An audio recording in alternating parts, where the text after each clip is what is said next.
Thanks again for joining us for our final video in our series on in-mold decorating. My name is Pat Tully and I'm Program Manager here at DuraTech Industries. In this series, we've given you a high-level overview of the IMD process. We've discussed some alternative decorating options to in-mold decorating, the features and benefits of the process, films used and their cost considerations, and the importance of resin, film, and ink selection. For our last video, we'll discuss a couple of recommended guidelines for the positioning of graphics in an in-mold application. First, in a three-dimensional IMD application, where preforming of the insert is required, avoid placing text or graphics in an area of draw.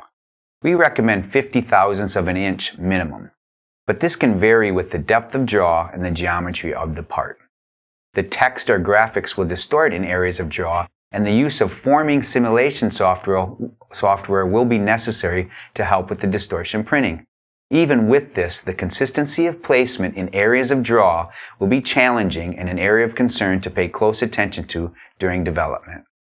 Secondly, when printing on the same side as the molding or second surface for a back-molded application, be sure to position graphics away from gate locations whenever possible. An exact recommended distance is difficult to say and will vary depending on the gate type and other variables, but a good rule of thumb to follow is the further the better.